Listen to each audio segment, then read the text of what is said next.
Assalamu alaykum wa rahmatullah. Et si je te disais que 80% des mariages échouent, non pas à cause de l'amour, mais à cause d'erreurs invisibles que personne ne te dit? Peut-être que tu es fiancé, peut-être marié depuis des années, ou peut-être que tu rêves simplement de ce jour parfait. Mais si tu ignores ces clés sacrées en islam, ton mariage pourrait se transformer en source de frustration, de disputes et de déception.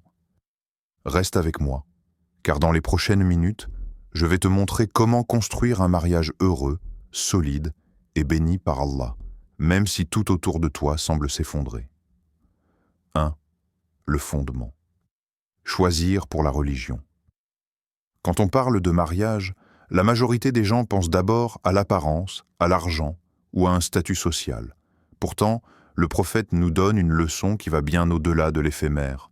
On épouse une femme pour 4 choses: sa richesse, sa noblesse, sa beauté et sa religion.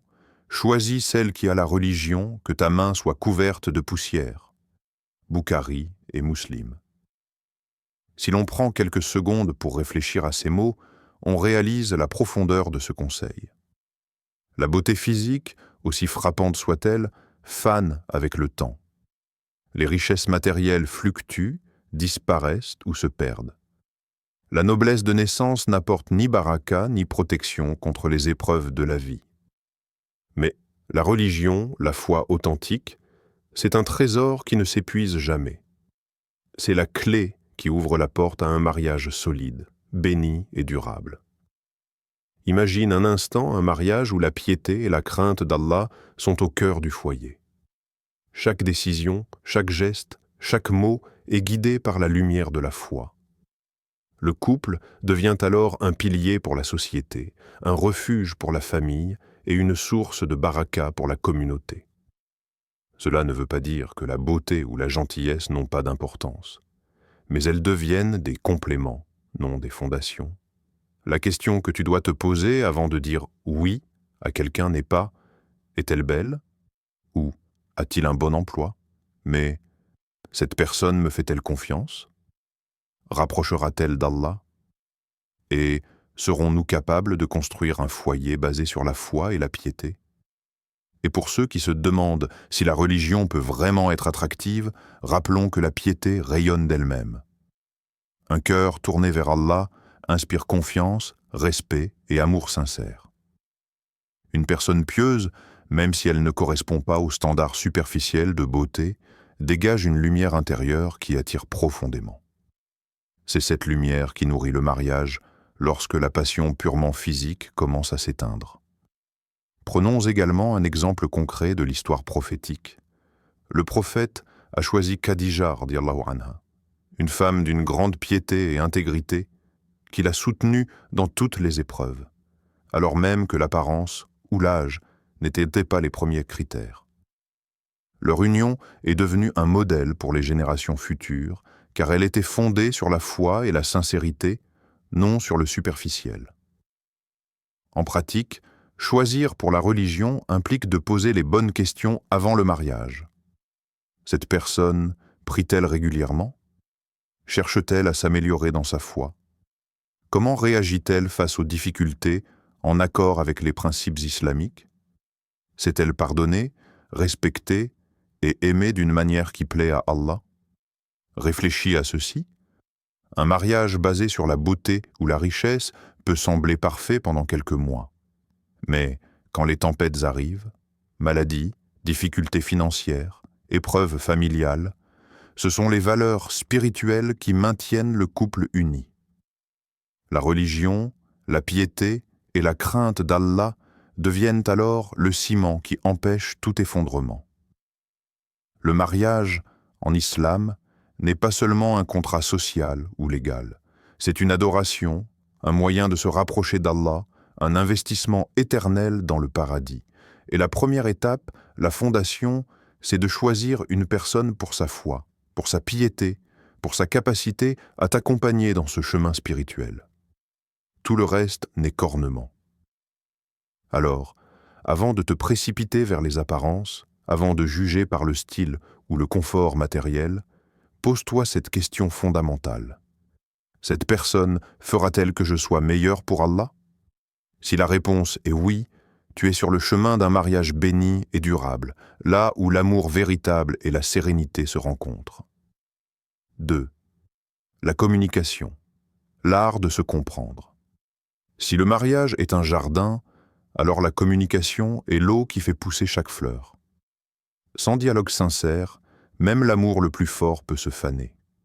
Beaucoup de couples échouent non pas par manque d'amour, mais par manque de communication. Ils restent dans leur bulle, espérant que l'autre devine leurs pensées ou leurs besoins. Pourtant, le prophète nous a montré un exemple clair. Il parlait avec ses épouses, il écoutait avec attention, et il répondait avec douceur, même dans les moments de tension. La première règle essentielle, écouter avant de répondre. Combien de fois avons-nous entendu un partenaire dire « Tu ne m'écoutes jamais ?» Et pourtant, l'autre était en train de réfléchir à sa réponse, au lieu d'entendre réellement ce que l'autre exprimait. Écouter activement signifie mettre son ego de côté, suspendre son jugement et se concentrer uniquement sur ce que dit l'autre. Même un simple « je comprends que tu te sentes ainsi » peut désamorcer un conflit avant qu'il ne commence. Ensuite, il faut éviter les reproches en public. Rien n'abîme plus une relation que l'humiliation devant les autres. L'islam nous enseigne le respect mutuel et la protection de l'honneur de chacun. Imagine un instant que vous êtes en famille ou entre amis et que tu critiques ton conjoint à voix haute. Ce mot restera gravé dans son cœur. Le prophète disait « Le meilleur d'entre vous est le meilleur envers sa famille ». Et être meilleur commence par protéger la dignité de son partenaire, loin du regard du monde. La bienveillance dans les mots, même en colère, est un art à cultiver. Une dispute est non naturelle, mais les mots peuvent devenir des armes ou des remèdes. Un mot peut détruire un cœur, mais un mot peut aussi le guérir. Choisis tes mots comme tu choisirais des graines dans un jardin. Certains feront pousser l'amour, d'autres la rancune. Un simple « je comprends ce que tu traverses, je suis là pour toi » peut transformer un moment de tension en une opportunité de rapprochement. Les techniques concrètes pour améliorer la communication sont multiples et accessibles. Le timing. Choisis le bon moment pour parler. Évitez de lancer un sujet sensible lorsque l'autre est fatigué, stressé ou occupé. Une discussion calme vaut mieux qu'un débat chaotique. Le langage du cœur. Utilise « je » plutôt que « tu » pour exprimer tes émotions. Par exemple, dis « je me sens blessé quand » plutôt que « tu me fais toujours ».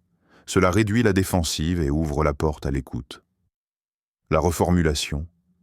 Avant de répondre, répète ce que l'autre a dit avec tes propres mots. Cela montre que tu écoutes vraiment et que tu t'assures d'avoir bien compris. Les pauses bienveillantes. Si la colère monte, prends un moment pour respirer et réfléchir. Revenir à la discussion calmement montre maturité et respect. Le feedback positif. N'attends pas les conflits pour communiquer. Loue les efforts, remercie l'autre pour ses petites attentions, rappelle-lui qu'il est apprécié. Le mariage, en islam, est un contrat basé sur le respect et la bienveillance. Chaque interaction, chaque parole est une occasion d'augmenter la baraka dans la maison. Le prophète ne se contentait pas de grandes leçons théoriques. Il vivait la communication avec patience, écoute et douceur au quotidien. Imagine ton couple comme deux architectes construisant un pont entre leurs cœurs. Chaque mot bien choisi est une pierre solide, chaque silence respectueux est un pilier, et chaque écoute sincère est le ciment qui les unit. Sans cela, le pont risque de vaciller, même sous des vents d'amour et de passion. En pratique, appliquer ces principes demande discipline et engagement. Cela ne se fait pas du jour au lendemain. Mais chaque effort pour écouter, comprendre et parler avec douceur se traduit par un foyer plus paisible, une confiance renforcée et un amour qui s'approfondit jour après jour. Le secret, en fin de compte, est simple. Mets ton cœur dans tes mots, écoute vraiment et parle toujours comme si tes paroles allaient rester gravées dans le cœur de ton conjoint pour l'éternité. 3. La patience et le pardon. Le mariage n'est pas un conte de fées. Derrière les sourires et les photos parfaites se cachent des disputes, des frustrations, des malentendus, des blessures parfois invisibles. Et pourtant, chaque épreuve, chaque moment difficile est une leçon, une occasion de grandir si nous choisissons la patience et le pardon. Imagine un instant, tu te lèves chaque matin à côté de quelqu'un que tu aimes profondément, mais parfois, les mots blessants sortent sans que tu t'y attendes. Peut-être qu'une maladresse ou une réaction irréfléchie fait naître une tension. Le cœur se ferme, l'esprit se fâche. Et là, dans ce silence lourd, tu as le choix. Répondre par colère ou choisir la patience. Allah nous offre ce guide dans le Coran. Les bons et les mauvaises choses ne sont pas pareilles. Repousse le mal par ce qui est meilleur.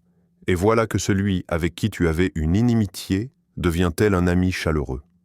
Sourate Fussilat 34. Chaque conflit, chaque tension peut se transformer en un pont vers la réconciliation si nous choisissons la voie du pardon.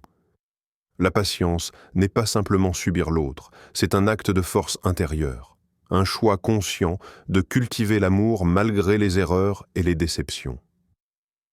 C'est ce qui transforme un mariage ordinaire en une union bénie par Allah. Le pardon est également un art, un chemin qui demande courage et humilité. Il n'est pas toujours facile de pardonner, surtout lorsque l'autre nous blesse profondément. Mais rappelle-toi que le mariage n'est pas parfait, et que tu n'es pas parfait non plus. La perfection n'existe pas dans la vie quotidienne. Elle existe dans la capacité à s'élever au-dessus des blessures et à choisir le bien plutôt que la rancune. Imagine ton cœur comme un jardin. Chaque rancune ou colère est une mauvaise herbe qui étouffe la beauté des fleurs. Chaque acte de pardon est comme une pluie douce qui nourrit la terre et permet aux fleurs de pousser plus fortes et plus belles. La patience agit comme le soleil, illuminant les zones sombres et réchauffant les cœurs. Ensemble, patience et pardon créent un mariage où l'amour devient un refuge, pas une source de douleur. En pratique, comment appliquer cela dans ton quotidien? Respire avant de réagir. Quand la colère monte, prends un instant pour respirer et réfléchir. Répondre dans l'impulsion laisse souvent des cicatrices. Cherche le bien dans l'autre, même après un conflit, rappelle-toi les qualités qui t'ont attiré au départ. Cela te permet de relativiser et d'agir avec douceur. Parle avec sincérité. Exprime ce que tu ressens sans accusation. Utilise des phrases comme « je me suis senti blessé quand » plutôt que « tu m'as fait ». Choisis le pardon comme priorité. Pardonner n'éteint pas l'amour, il le renforce. Il protège le couple et crée une harmonie qui surpasse les disputes passagères. Rappelle-toi la récompense d'Allah, chaque acte de patience et de pardon est un investissement spirituel. Allah voit tes efforts et bénit ton foyer d'une tranquillité que le monde ne peut offrir. Un mariage réussi n'est pas celui où l'on évite les conflits, mais celui où l'on apprend à transformer chaque désaccord en un moment de croissance mutuelle. La patience et le pardon deviennent alors le langage silencieux du cœur, une conversation muette mais puissante qui dit « Je choisis de rester, d'aimer, de construire ». Ne cherche pas la perfection dans le mariage. Cherche la capacité à aimer malgré les imperfections, à pardonner malgré les blessures et à patienter malgré les épreuves.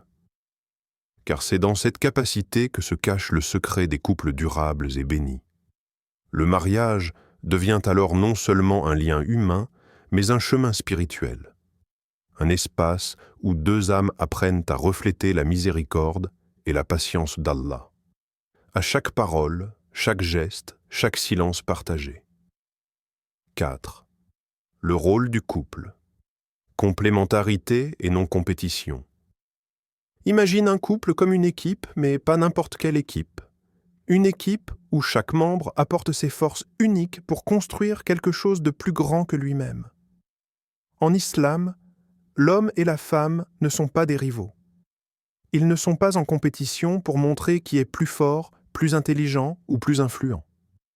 Non, ils sont des alliés, des partenaires, des compagnons de route dans ce voyage qu'est la vie et dans l'adoration d'Allah.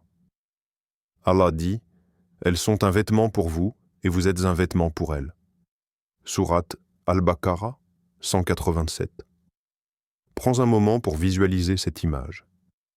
Le vêtement protège, il réchauffe, il embellit, il couvre les imperfections et offre une sécurité. Dans le couple, chacun devient ce vêtement pour l'autre. Un abri dans la tempête, un soutien dans les moments de doute, un miroir de bonté et de compassion.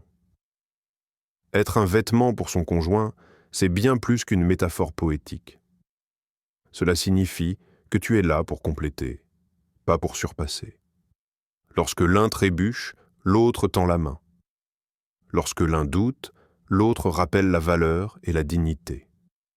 Lorsque l'un faiblit dans la foi ou face aux épreuves, l'autre devient un rappel vivant de la patience et de la constance. Cette vision transforme complètement la manière dont on vit le mariage. Trop souvent, les couples entrent dans des dynamiques de comparaison et de compétition. Pourquoi elle réussit mieux? Ou pourquoi lui n'avance pas assez vite? Ces pensées détruisent l'harmonie et nourrissent le ressentiment.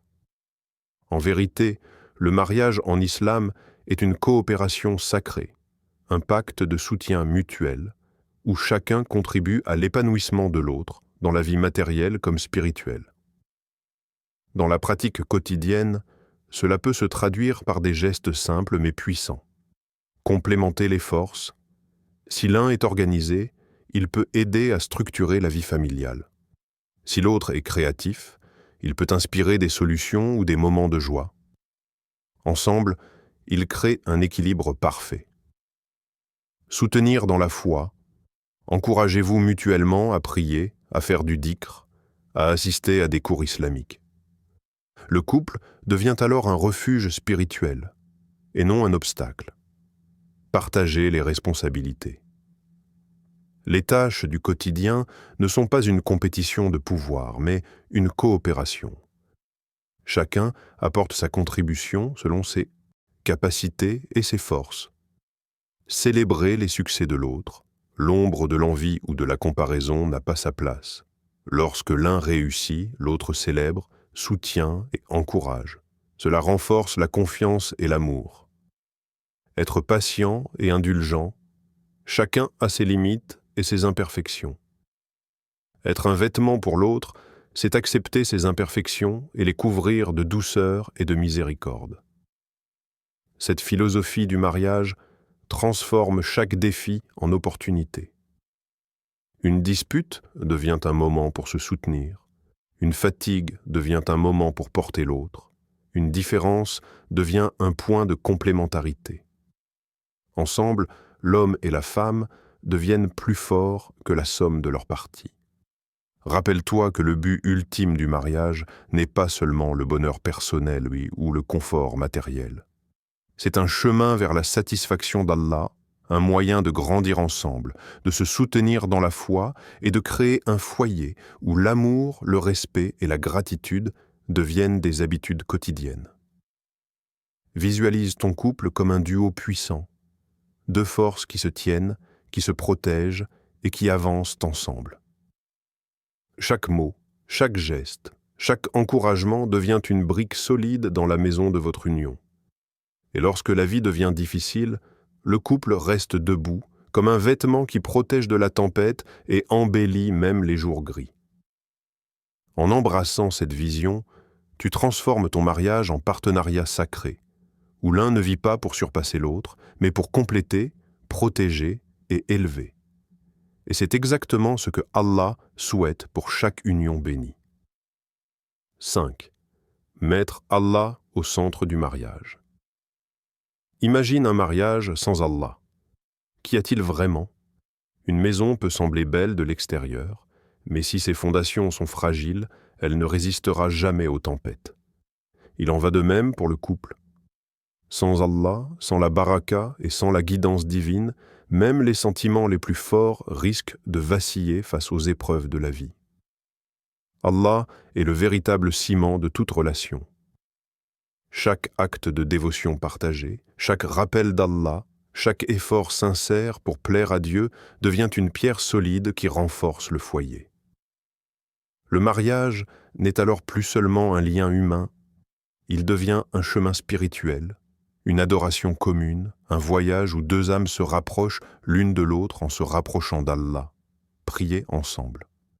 Commencez et terminez vos journées par la prière côte à côte. Ressentez le silence sacré du matin, la quiétude de l'après-salat, le souffle apaisant qui unit vos cœurs dans le dhikr. Quand vous récitez le Coran ensemble, même quelques versets, vous créez une atmosphère de paix et de lumière qui transcende les simples paroles. C'est la présence d'Allah dans votre foyer. Chaque rappel mutuel à Allah est comme un fil invisible qui relie vos cœurs. Cela peut sembler simple. Un « n'oublie pas de prier » ou un encouragement à faire le dhikr. Mais ces petites attentions, répétées chaque jour, tissent un tissu solide de foi et de respect. Elles rappellent à chacun que le mariage n'est pas seulement une question de sentiment, mais un acte d'adoration, une responsabilité sacrée. Le prophète a enseigné cette intimité spirituelle de manière concrète. Qu'Allah fasse miséricorde à l'homme qui se lève la nuit pour prier, réveille sa femme, et si elle refuse, il lui jette quelques gouttes d'eau au visage. Et qu'Allah fasse miséricorde à la femme qui se lève la nuit pour prier, réveille son mari. Abu Daoud. Ce hadith n'est pas là pour imposer une rigueur excessive. Il montre la priorité du spirituel dans le couple, la manière dont deux êtres peuvent s'encourager mutuellement dans la foi. Le mari devient un soutien pour la prière de son épouse, et l'épouse pour son mari. C'est une connexion qui dépasse le matériel, une intimité qui nourrit l'âme. Chercher la baraka dans le halal est une autre dimension essentielle. Tout ce que vous faites ensemble, vos revenus, vos loisirs, vos choix quotidiens, doit être guidé par ce qui plaît à Allah. La maison devient alors un lieu de lumière, la nourriture devient bénie, les conversations deviennent enrichissantes. Même les disputes, lorsqu'elles sont ramenées à la présence divine, deviennent des occasions de patience et de réflexion plutôt que de ressentiment. Lorsque vous placez Allah au centre, vous découvrez une sérénité unique. Même face aux défis, aux malentendus ou aux difficultés financières, le couple reste uni.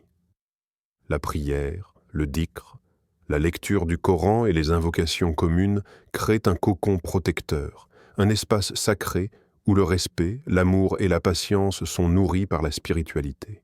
Rappelle-toi, un mariage réussi n'est pas seulement celui où l'amour est intense ou où la compatibilité est parfaite. C'est celui où chaque action, chaque geste, chaque regard est guidé par la conscience d'Allah. La foi partagée transforme un couple ordinaire en un couple béni, en une source de baraka pour eux-mêmes, pour leur famille et pour leur communauté. Mettre Allah au centre, c'est faire de son foyer un lieu de lumière, où chaque sourire, chaque encouragement et chaque épreuve devient un moyen de se rapprocher de lui. C'est transformer le mariage en chemin spirituel commun, où l'âme et le cœur s'élèvent ensemble, guidés par la miséricorde et la guidance divine. Souviens-toi, réussir son mariage n'est pas un hasard. C'est une décision, un engagement et une adoration. Choisis la piété, communique avec douceur, pardonne, soutiens ton conjoint et mets Allah au centre de ta relation. Si cette vidéo t'a ouvert les yeux et que tu veux transformer ton mariage ou préparer le futur avec sagesse, abonne-toi à Nour Vision pour plus de conseils islamiques qui changent la vie. Et n'oublie pas de partager cette vidéo avec quelqu'un que tu aimes, car chaque mariage mérite d'être béni.